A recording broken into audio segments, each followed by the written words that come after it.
So thank you so much for inviting me. I've had a fantastic afternoon. I got to see deerhounds.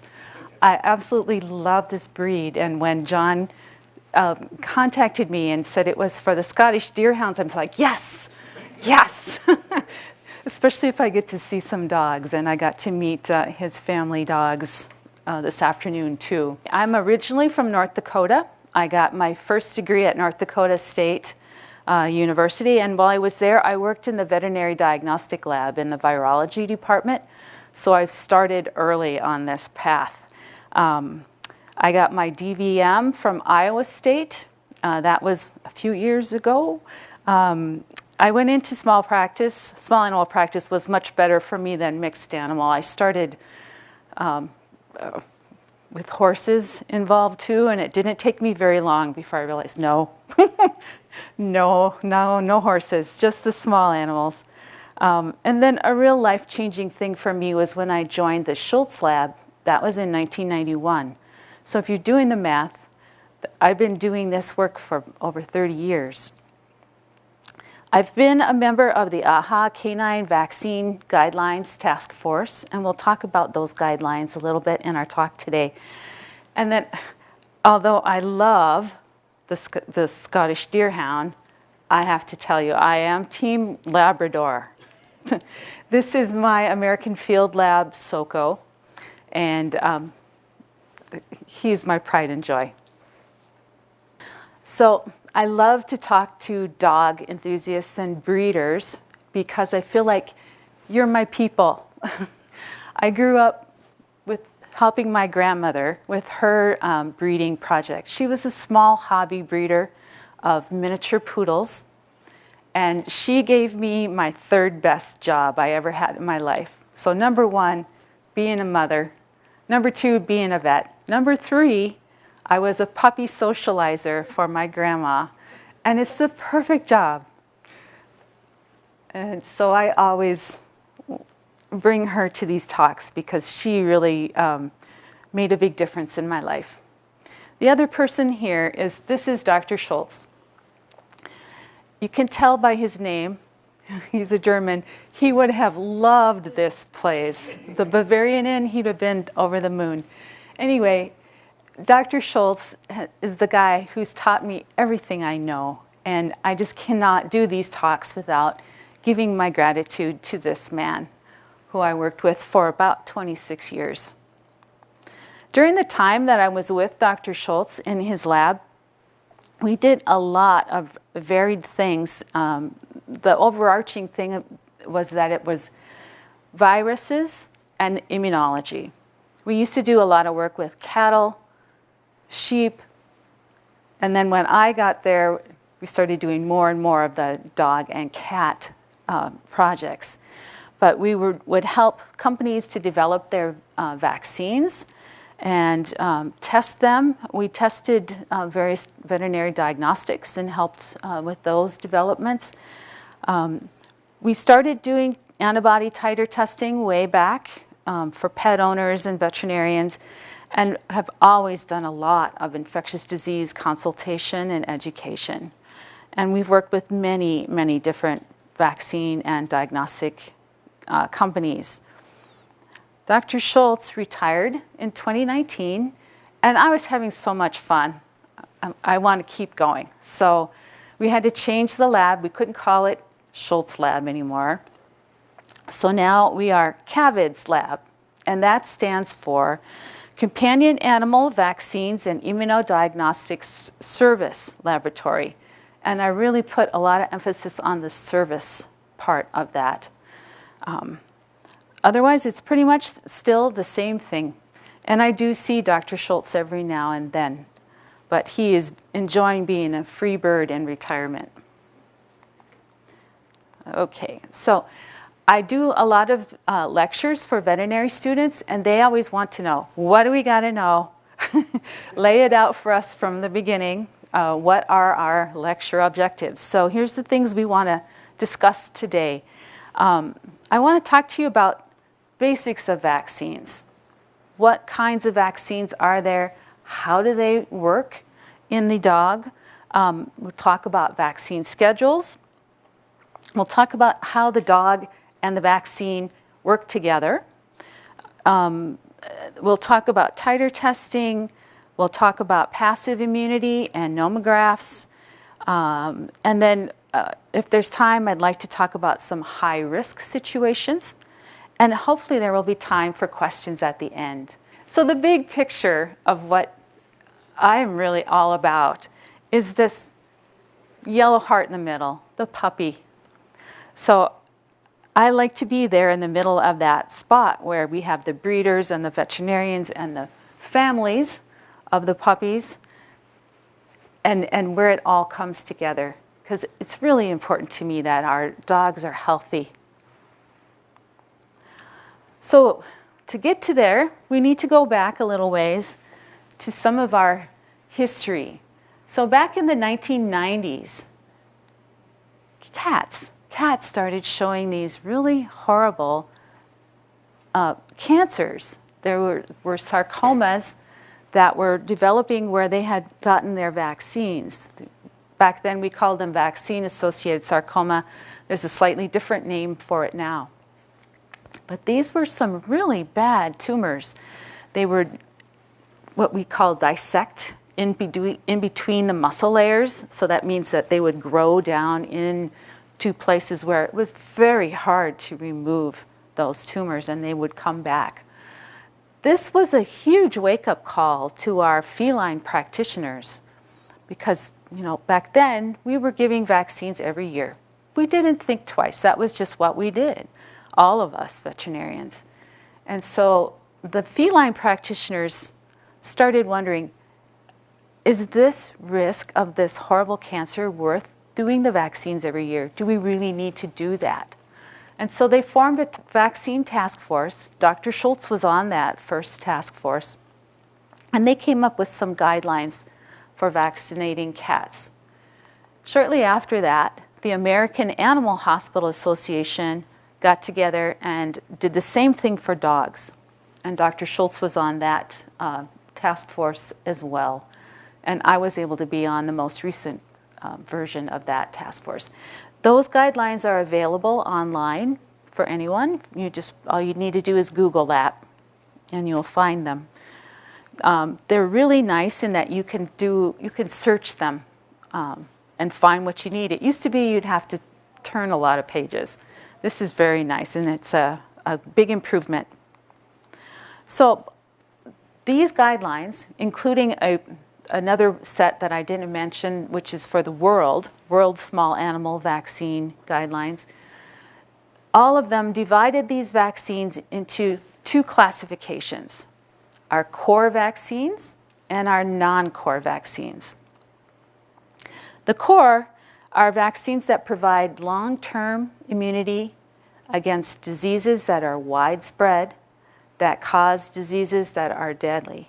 These are vaccines that all dogs should have. And that, all around the world, all dogs should have these. The non-core vaccines, these are ones that provide only a partial immunity. And they are against diseases that are not everywhere. They're like in geographic pockets. And they're often diseases that can be treated. They're not as deadly as the core vaccine viruses. So the non-core, should be used or not based on the lifestyle risk of the pet. Okay, so let's talk about some different types of vaccine. I've got them listed here. We've got avenomous, recombinant vectored, recombinant subunit, bacterin, killed viral, and then avirulent live bacterial or modified live viral.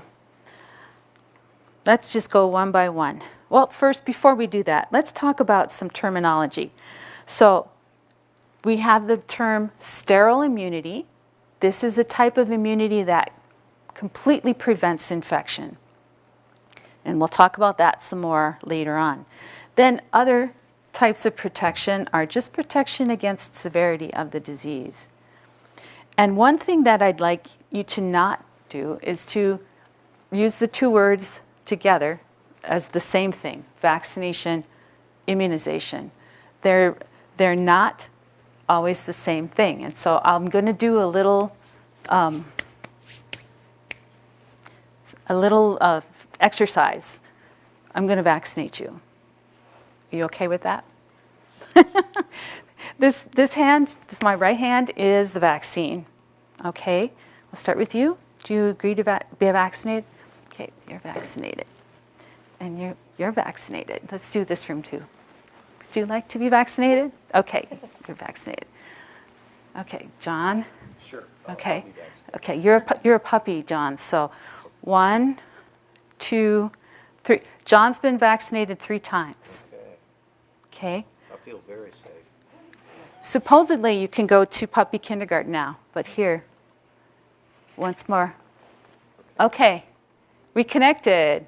Right, so now you're immunized, not just vaccinated. Now you can go to puppy kindergarten and be safe. Okay. So vaccine to vaccinate is done with the hope of immunizing. Is that clear? Okay. Okay, so let's talk about how these vaccines work. Let's start with our killed vaccine. What we have here is the whole virus or bacteria is put through a process that makes it completely inactivated. It's the whole thing. It's just now dead. So it's not going to infect. It's not going to revert to virulence, which is where it becomes disease-causing again. We have a recombinant subunit vaccine. With this vaccine, say there are certain parts of our organism that's the most important part for the immune response. So we take the gene that codes for those parts and put it into an organism that will replicate and make those parts. This little subunit part is what we put into the animal for the vaccine. Even more complicated, now we've got a recombinant vectored vaccine. Remember, we have those genes for the specific antigens, the specific parts that we want in our vaccine. We put those into a virus that when the virus infects, it replicates and produces those specific parts on the surface of the vaccinate's cells. Then we have our modified live or avirulent bacterial vaccine. Here we have, again, the whole thing, the whole virus, the whole bacteria, but we've processed it either through tissue culture or passage through a host that's not the regular host, so that it comes out the other end of that still alive, still infectious, but modified, so it's not going to cause disease. So you may be wondering, is this going to be on the test? No, there's no test. So the best way for me to teach these things is to use metaphors. I love my metaphors. So let's talk about this from that standpoint. We're going to use the example of Parvovirus. And this is Parvo, a wild horse, right? And this is our puppy here trying to ride the wild horse. Now, if you survive your 8 seconds on this ride, you're going to remember it forever, right? That's really good immunity. You're going to remember it. But you've got to survive that 8 seconds. So let's talk about the killed vaccine. When we use a killed vaccine, it's like saying, okay, we're going to teach you about wild horses by giving you this book to read. Tell me about that horse. And you need to read chapters 1 through 10. So anytime you're trying to learn something in a book, it's kind of a little bit dry, right? You need something to keep you interested. That's what we call an adjuvant. An adjuvant is something added to a killed vaccine that stimulates immune response.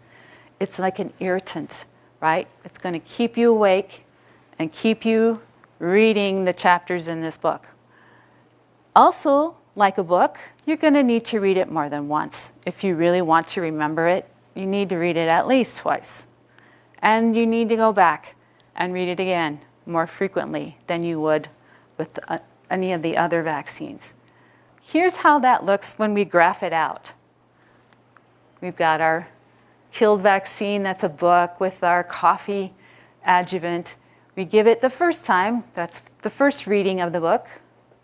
Then about a month later, we read it again, and this is our antibody level. It finally comes up after that second boost and reaches a nice peak, and then you start to forget again, right? Until you get your annual booster and it comes back up. This is classic killed vaccine response. What about our modified live vaccine? Remember I told you that this one is infectious, right? It's going to infect. That's how it works. So here, it's more like, let's teach you about horses by giving you a ride on one. But now, this is no bucking horse. This is a pony. It's on, it's controlled. You're in the saddle. Yeah, you could fall off, but in general, it's pretty safe. The thing here, as you're on this horse, you're experiencing the whole ride, right? You're moving with the horse, you're balancing. You can even smell that horse. So this is going to give you a more full experience of this thing you're trying to learn, right? The horse. So a single ride, right? You're going to remember one dose that actually infects and replicates is able to induce a good, strong, long-lasting immune response.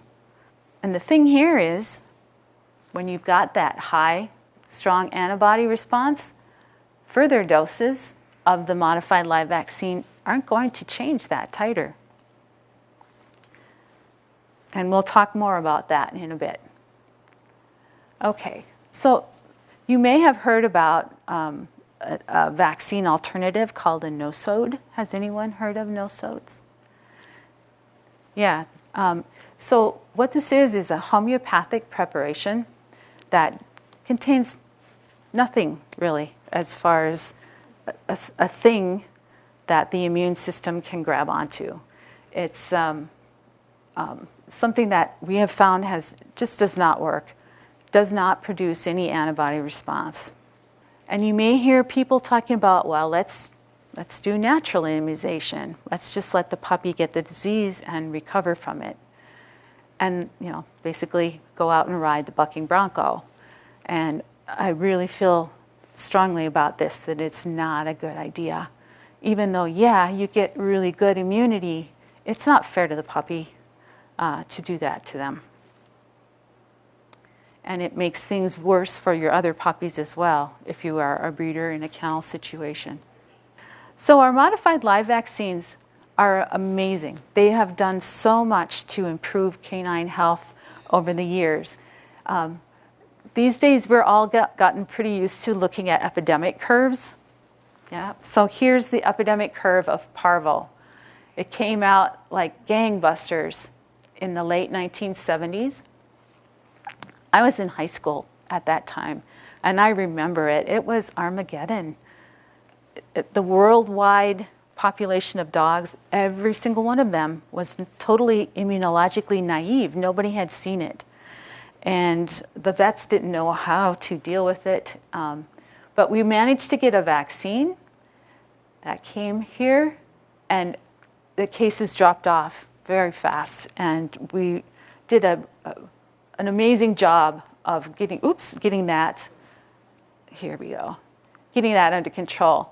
And then here in 1994, I'm kind of proud of that arrow because that was a study that Dr. Schultz and I did that found the Parvo vaccines needed to be tweaked a little more.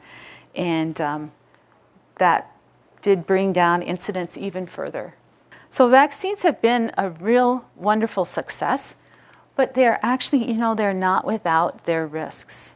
I am a person who talks about appropriate vaccination, and I get criticism from all different extremes, but I'd like to talk with you about adverse reactions to vaccines. You can see here, this dog has, I don't know if you can visualize that, but that is a tumor there on its right rear leg that probably was from the rabies vaccine. So some of the adverse reactions we can see are tumors, like this one. We can see immune-mediated diseases, neurologic diseases. Anaphylaxis is a systemic allergic reaction that can be deadly in a real short time. So all of these reactions are not common, but they can be triggered by vaccines in a dog that's predisposed. So we always hear about that the risk is small. What is it really? It's hard sometimes to get a grasp on how big is a risk. So one thing that we all tend to have a pretty good understanding of is the risk of being struck by lightning, right? So I went to the National Weather Service and found this on their website, and to make it easier for you to read, the odds of being struck in your 80-year lifetime are 1 in 15,300. Okay, pretty small, right? But if you're a mom like me with your kid on a soccer team and there's visible lightning, you're not going to argue with the coach if let's cancel this game, there's visible lightning. We're not taking that 1 in 15,300 chance, right? It's not worth that. So what about the odds for severe canine vaccine reaction? They've been reported as being about 1 in 10,000. So that is actually less than your chances of being struck by lightning. So we need to know, is the risk worth taking? I'm a titer testing person. My thing is antibody. The wonderful thing about our core vaccines, canine parvovirus, canine distemper virus, and canine adenovirus, which is the virus that causes hepatitis, they all induce this, sterile immunity. Sterile immunity is that level of antibody, I have here my antibody molecules, that are able to completely bind those viruses. Bound so completely that the virus cannot infect. It's sterilized. That virus is sterilized. And I've done the challenge studies where I've seen that nothing happens. When we try to give this dog the virus, it's got the antibody, nothing happens. The titer doesn't change. That virus has been sterilized. I call it like having a deadbolt on the door. That robber or thief is not able to even get inside. So when we have sterile immunity, we don't need to give that vaccine, right? We're not going to have any benefit when it's not going to infect or replicate. So what are some of the vaccines failures that we can see? And it does happen now and then. Sometimes vaccine isn't handled right, or it's not given enough, or the wrong kind. Someone asked me earlier today over supper, what about genetic non-responders? Those happen too. They're like maybe 1% of the population. And sometimes our vaccines just get on board too late after the dog's already infected. But our number one cause here, maternal antibody interference. This is what we see in our puppies when they may have gotten 3 doses of vaccine, but they were all blocked because antibody bound that vaccine and it wasn't able to infect. Oh, you weren't here. We did an exercise earlier where we vaccinated but didn't connect. So it was it was fun. And John was our puppy. So let's talk quickly about our non-core vaccines. I have them listed here. Leptospira, canine influenza virus, Bordetella bronchoseptica, Lyme disease, and rattlesnake antivenom. The thing with all of these is that they don't induce sterile immunity. And they are also mostly killed type vaccines. So these don't induce that immunity that lasts long, long, long like our modified live ones do. Our protection is not complete, but they do help to decrease the severity of the disease. It seems that that's how our COVID vaccines are working now. It's similarly. The use of these vaccines is going to be based on the risk. For instance, Labradors probably should get lepto because they're in the water a lot, where lepto is. If we're giving these to puppies, I highly suggest that we wait for at least 2 weeks after the core is done. The reason for that is I don't want to make any risk of the core not working. We can overwhelm our puppies if we give them too much at once. Let's get the core taken care of first and then worry about our non-core vaccines. Coming back to the core, once we have that active immune response, and we've proven that, protection is excellent and it lasts for a long time. The best practice is to give those core vaccines as needed based on titer testing, and certainly no more frequently than every 3 years. And that's how it's laid out in the guidelines too. So let's talk a bit about antibody testing. We suggested our lab to test adult dogs every 3 years. We've done some studies that looked at time since last vaccination over, up to more than 8 years. I think we had 5,000 dogs in this study, and there was no difference in the percentage protection for 2 years out to 8 years. So our core vaccines induce antibody that lasts for a very long time. If you're doing this for a breeding dam, for a nomograph, there we suggest that you test for every litter. And this is the thing that I tell my vet students, I want to put this on my tombstone. Titer test your puppies after that core series is finished. Who's at the biggest risk of coming down with these core viruses? Puppies in their first year of life. Why? Because it was blocked by maternal antibody. If we do a titer test, we can find them, get them another dose. Really, we could do a lot here. Okay, so how's everybody doing? Am I going too fast? Do you have any questions while I get a drink of water? I have questions. Yes. You kind of went over it pretty quickly, but we live in New Mexico. Rattlesnakes are a huge problem. When I moved to New Mexico, I asked my veterinarian about the rattlesnake vaccine. He was kind of plus minus on it. Did my own research, and what I found at the time, and this is probably 6 to 8 years ago, was that there were reports of dogs who received the rattlesnake vaccine who actually had anaphylaxis when they got bitten by a snake. Oh. Just a couple of case reports.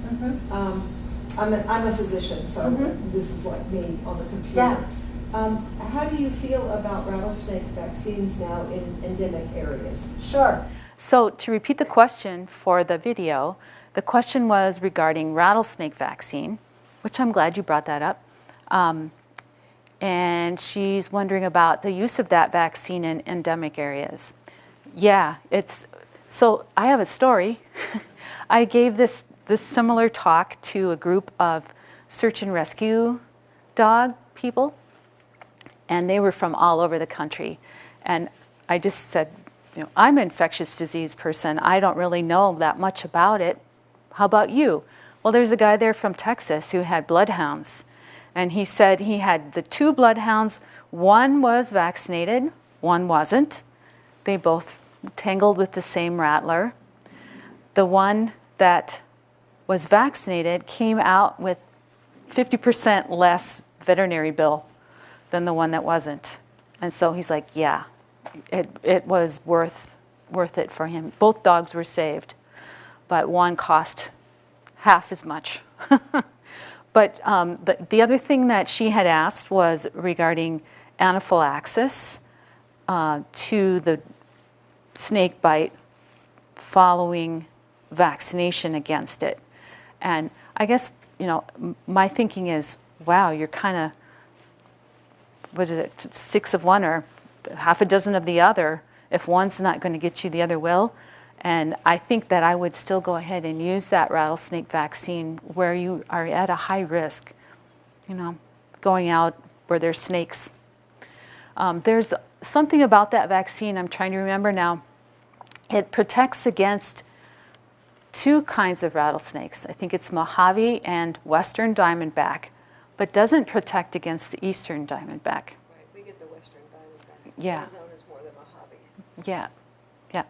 It's an interesting vaccine. Any other questions? I had a litter of puppies a year ago, and we didn't titer test the mother beforehand, mainly because I wasn't aware that she was pregnant. It was kind of late in the game.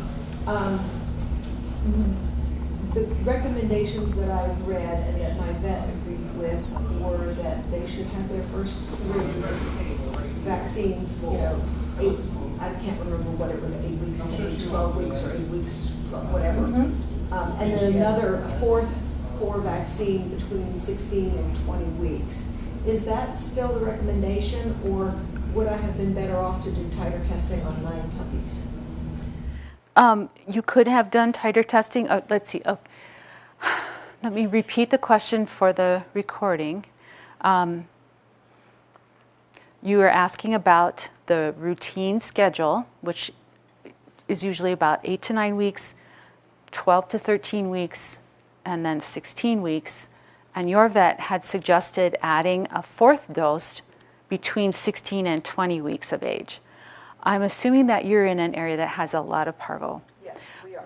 The reason that we had suggested that in the guidelines is that a lot of those bitches in those areas with high parvo have high titers too. So we see a lot more maternal antibody, especially in shelter dogs. They've come through the shelter because they usually weren't vaccinated, have a recovery titer for parvo, which is sky high, and so then their puppies are blocked for a long time too. And we'll get more into detail on that in a bit. Okay, so let's talk about different types of antibody testing. We have our screening tests, which give us a yes or no answer, and then we have quantitative tests that give us an actual titer.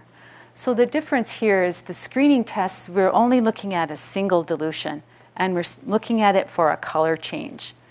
When we do the quantitative testing, we're looking at multiple dilutions of that sample, and it's more sensitive, and we're getting an endpoint. It gives us a number, a quantity that we can work with.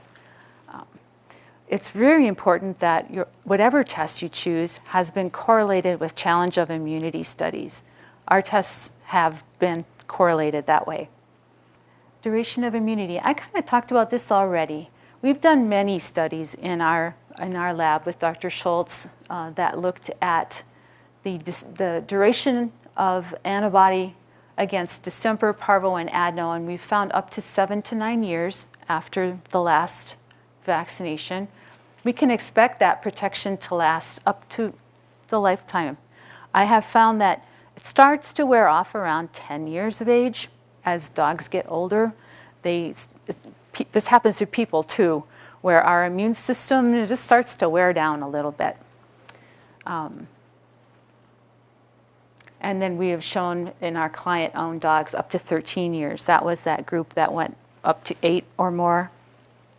So we talked briefly about the puppy series just now. Remember though, when we went back to that graph, a single dose of our modified live vaccine will induce a good, strong, long-lasting immunity. But then when we get to our high-risk environments, you'll see schedules like this. We'll see this in a shelter where it's like they start at 6 weeks, 8 weeks, 10 weeks, basically every 2 weeks until 16 weeks. Why is that? Well, we've already talked about that. It's because we don't know usually when that maternal antibody is going to wear off enough that our vaccine can actually infect and get through So that colostrum, the first milk from the mother, contains that antibody. And during the first 12 hours or so of the puppy's life, it's able to absorb that antibody directly into its bloodstream. That passive antibody protects the puppies against all of the things that the mother is protected against, and is very important for the first few weeks of life. The thing to remember is this is temporary. It's just a gift from the mother to the puppies, and it gradually breaks down over time. Okay, so why don't we do all puppies every 2 weeks until they reach 16 weeks of age? Why are we trying to minimize that? We have some very specific adverse events that we can see in puppies.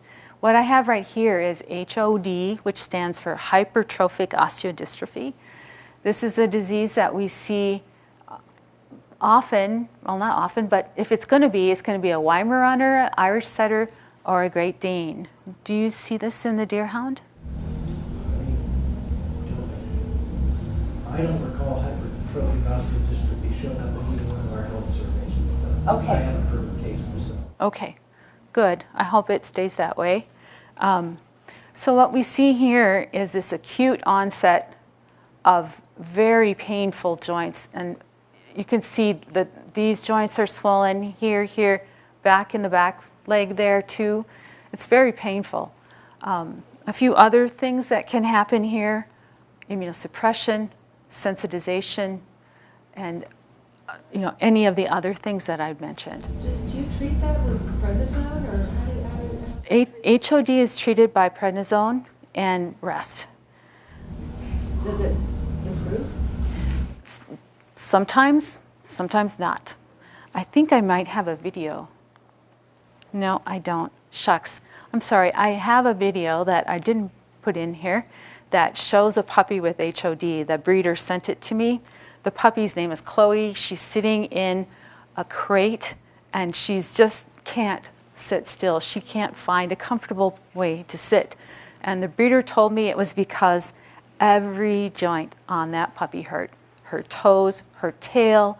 It started with her jaw, and it was just the jaw. And it was so painful that the vet was sure that she had dislocated the jaw. One of the photos the owner sent me, the breeder, I should say, she's sleeping with her mouth open because it hurt so much to close it. Within like 24 hours, that painful jaw turned into everything hurt.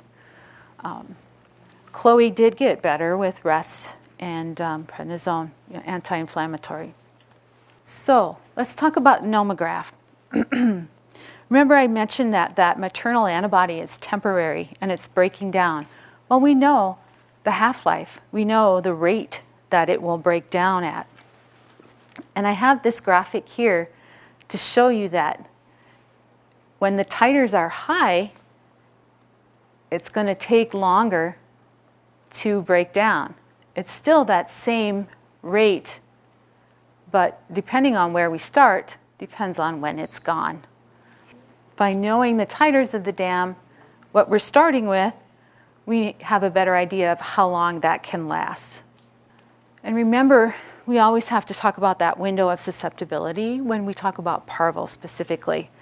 So what we have here is that maternal antibodies, remember they're degrading at that known half-life. They reach a level that can still block vaccine. It's still enough that the vaccine can't infect, but it's not enough to block the disease-causing virus. So we have this period of time here where vaccine doesn't work, but the puppies are susceptible. And this has been a problem forever. For as long as we've had Parvo, this has been a problem. And it's something that I'm kind of dedicated my life to try to close that window. And I think we're getting better and better. Some new products are on the way.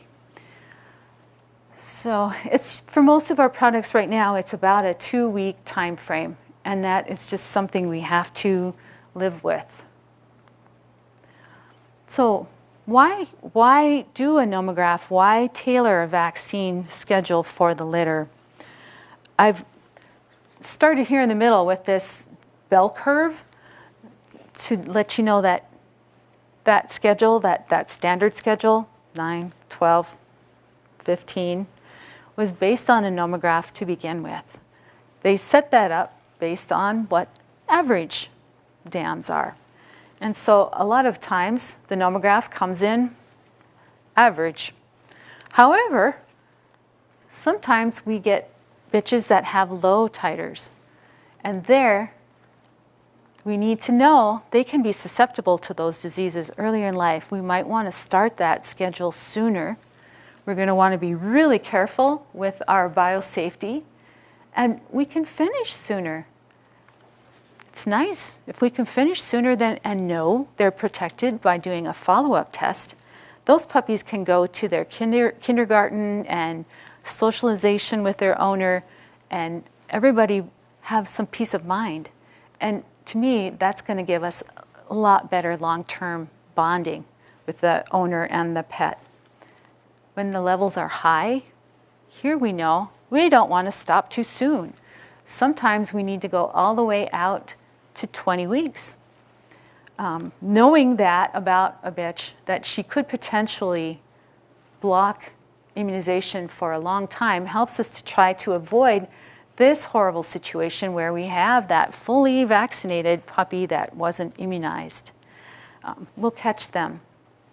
The thing with the nomograph is that it's very conservative on the tail end, right? When can we stop?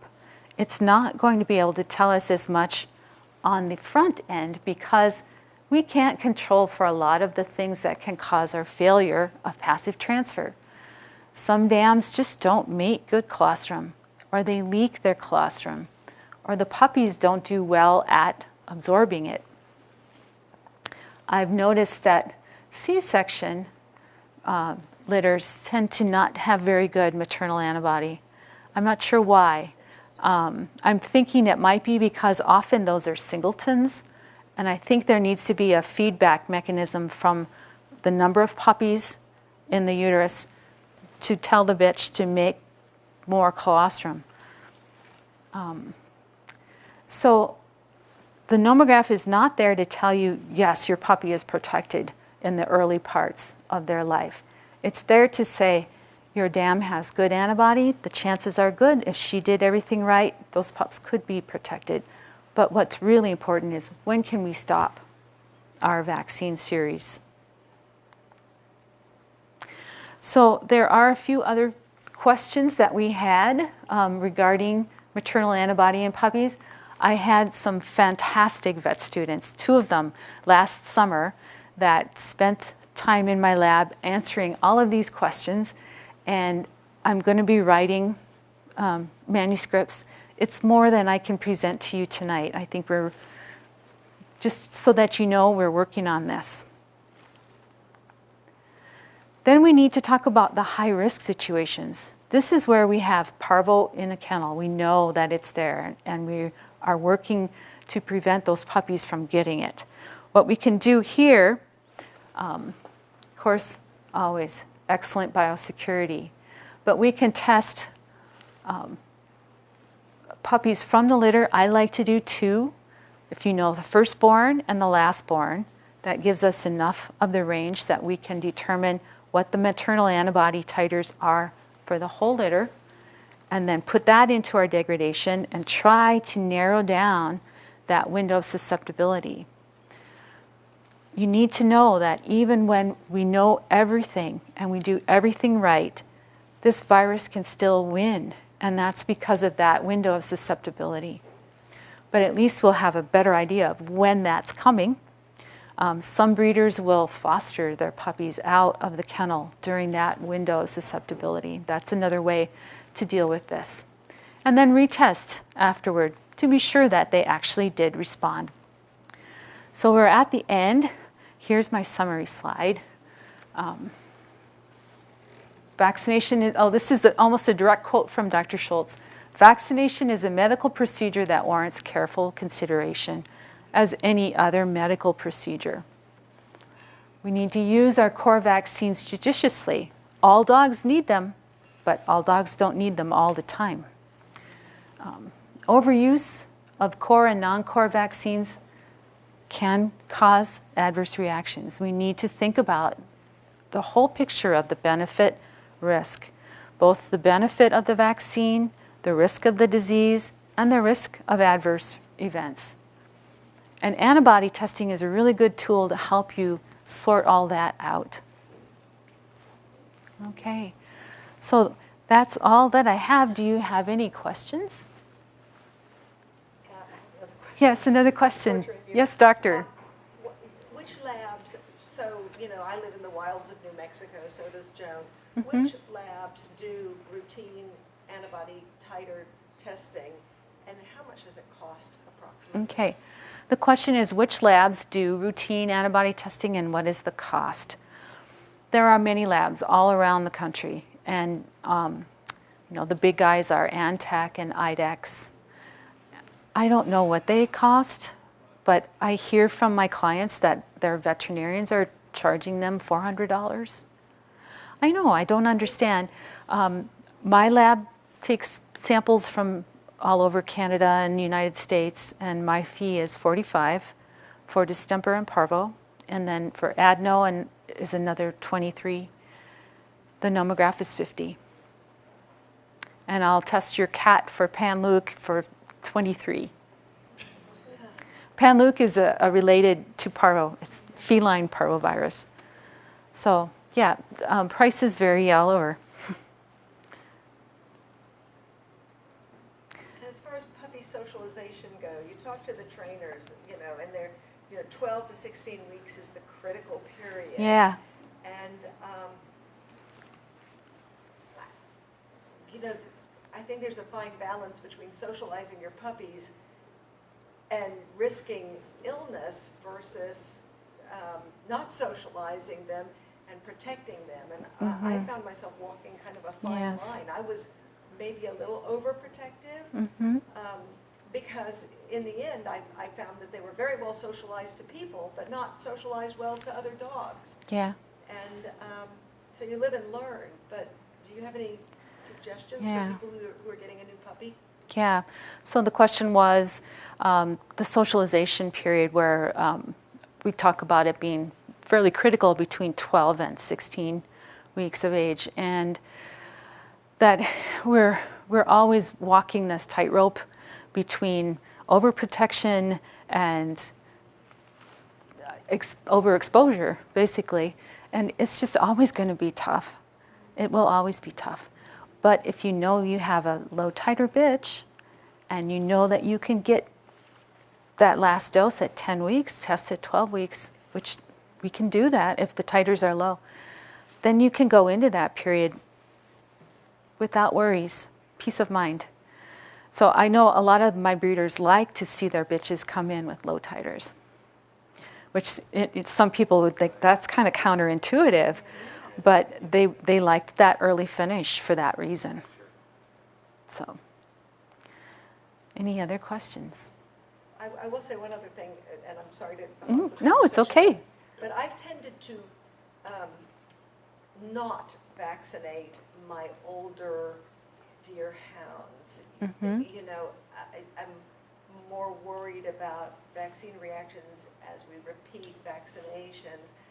But what you said makes a lot of sense, that they actually tend to lose immunity when they're old. If we're all lucky enough to have old deerhounds, which, it's a blessing. Yeah. So you are definitely advocating titering and vaccinating older dogs if they need it. If they need it, yeah, yes. Unless there's some reason, if there's some other problems going on, then, and you find that you do the titer test and you find that they are low or not protected, then what you can do if you choose not to vaccinate them is like, okay, let's not go to the dog park with this dog. Just be more careful about your exposure for them. And if they were to come down with a diarrhea disease, Parvo would be on your list, whereas it wouldn't be otherwise. Well, we do live in a highly And on the reservations, the Indian reservations, there are very low rates of vaccination. We've had big outbreaks of Parvo, both in Albuquerque, I think, and in Santa Fe in the last year. Yeah. It's nerve-wracking. Yeah, and there's adeno down there too. Adeno in Mexico. Yeah. Otherwise, there's very little adeno around the rest of the country. Yeah, I don't know of any place in the continental United States where there's a problem except in Mexico. Yeah. Well, there's a lot of back and forth between Mexico, Arizona, New Mexico, California, but Texas. We're border states. Yeah, yeah. We've done some work with urban canids. So a group at the university was trapping and testing foxes and coyotes in Madison, in downtown Madison. And I was shocked they had antibody against adeno. I'm like, whoa. So that means adeno is circulating in our wild canids in town. And who knows where they got it, if it maybe was a vaccine virus that was shed to them from pets. I don't know. Any other questions? Yeah, I John? have a question.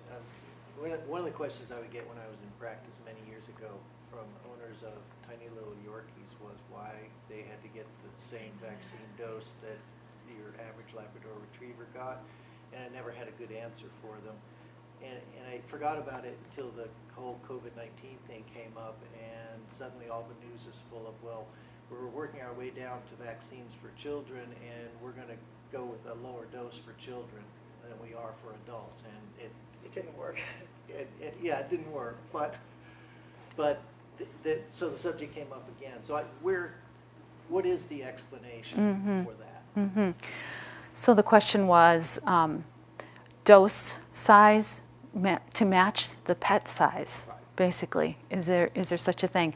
There is a product that has been developed called Duramune Ultra, which is intended for those toy breeds and teacup breeds. It's a very small volume, like half volume. I'm not sure about the antigen content. It's like I think it might have still the same amount of immuno, the agent that the immune system responds to, just in a smaller volume. But I don't know. But the big thing here is that we need to have what's called a minimum immunizing dose that's enough to trigger the immune response.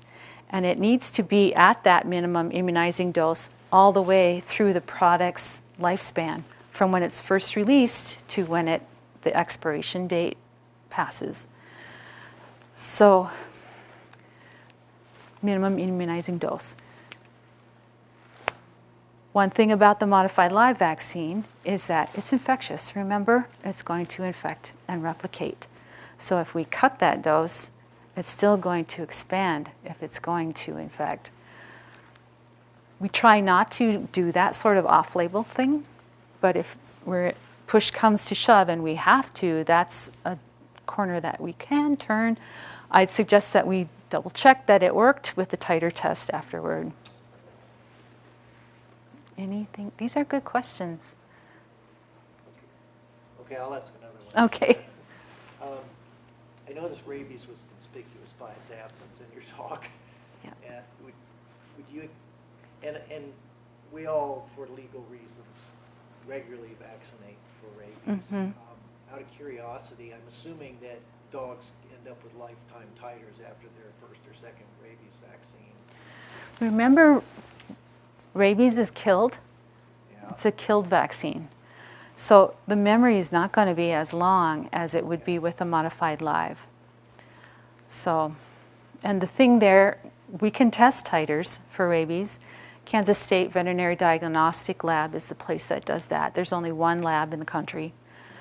I don't do it at my lab because I don't want to deal with live rabies virus. I'm wise, yeah. I like my employees too. So you can do the titers for that. The thing is that they're not meaningful in that you can't use those in lieu of vaccination. If your pet bites somebody and is not up to date on its rabies, even if you say, hey, look, I have this result that shows fabulous titers, this dog can't possibly have rabies, it's not accepted legally. So your dog then has to go to quarantine. I know a lot of people whose dogs have had really bad rabies vaccine reactions, like that tumor that I showed you, and they're willing to take that risk. And so they will get a titer done at Kansas State and have that and hope their dog never bites anybody. They'd rather that than their dog have to lose the second leg, you know.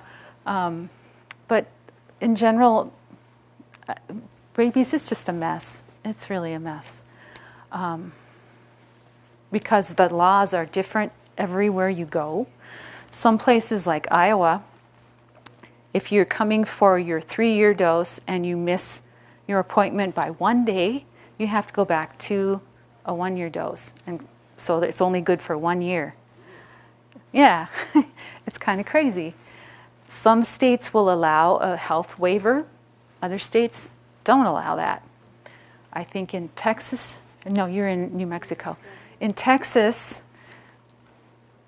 you have to do annual. They don't allow the 3-year vaccine at all. And then in other states, certain municipalities within the state require yearly rabies. It's just a mess. And then you have legal stuff on top of that too. So yes, you're right. I didn't want to get into rabies. It's complicated. Yeah. Another rabies question. Okay. The only vaccine reaction I've ever had is to the rabies vaccine in all of my dogs. It seems fairly common of injection site reaction. Is it an additive? Is it something about the rabies vaccine? Do you know? Rabies, because it's killed, it's going to have an adjuvant in it too. Remember that coffee cup, right? So that is intended to cause irritation, right? To stimulate the immune system. It's going to make it angry.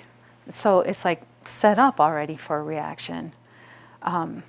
Rabies and lepto are the 2 vaccines that tend to cause the most reactions, and that's for that reason, the adjuvant. And that was one of the big suspects in the feline sarcomas too, was adjuvant. Are there different ones? I mean, are you stuck with the one option, or are there different vaccines? Yeah. Adjuvant compounds? So there's a feline vaccine that's been developed specifically for this problem. There's no adjuvant in it. It's a recombinant type of product. It's really been amazing for the cat. Exactly.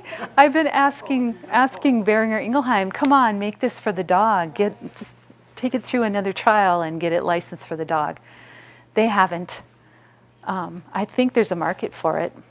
All those people who are so worried about rabies. Yeah.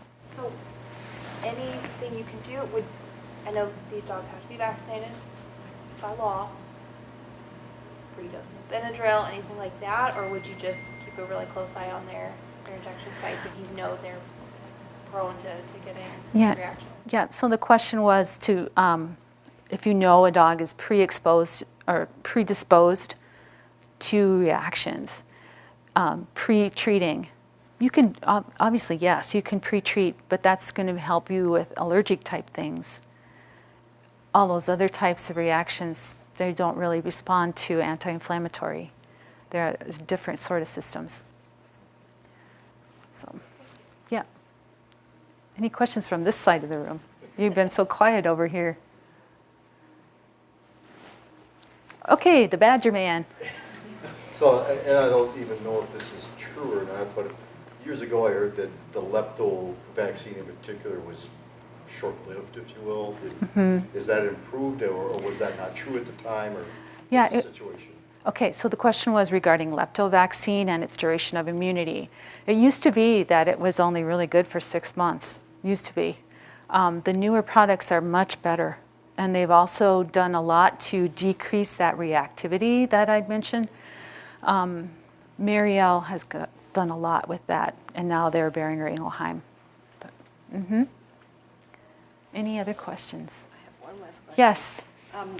We are dog show people, and who are believers in vaccines, tend to vaccinate against canine influenza. How effective are those vaccines, and are they updated every year like the human flu vaccines are? Or how do Okay. you feel about those? Okay, so the question is regarding the canine influenza vaccine, and she wanted to know if they are updated as frequently as the human flu vaccine, and that is no. There's just the 2 serovars or 2 strains of influenza in the dog, and it hasn't really changed that much. It's not seemed to be mutating like the humans do. I think that is a good vaccine for dogs that are at higher risk, such as show dogs. Now, I was watching your judge today. She was working so hard, but she was like doing, looking at the faces of all the dogs.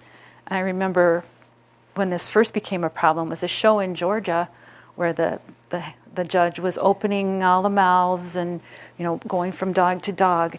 And it was a really bad outbreak. And I think now they're like having the handlers open. Is that how you're doing it too? Supposed to, but they don't always. Okay. All judges are on board with that. Okay. Well, I don't mean to talk bad about anybody, but I saw yeah. Anyway, there's a higher risk at a dog show for influenza. The bivalent is the best vaccine. Okay, one more and then I'll quit. Okay. The one thing I didn't see in either the core or the alternatives was parainfluenza, which is still out there and sold as 4-way vaccines routinely. Yeah. Was there a reason it didn't appear there? Okay. You're catching all the things I missed, John. So John asked about parainfluenza. Parainfluenza is a non-core vaccine, but it's always like a ride along with the other ones in that 4-way. And that's the vaccine that I recommend at 1 year of age. Yeah. Paraflu is it's not as important as the core. Okay. Thanks again. It was really fun to talk with you and get to see your beautiful dogs. Thank you. Thank you.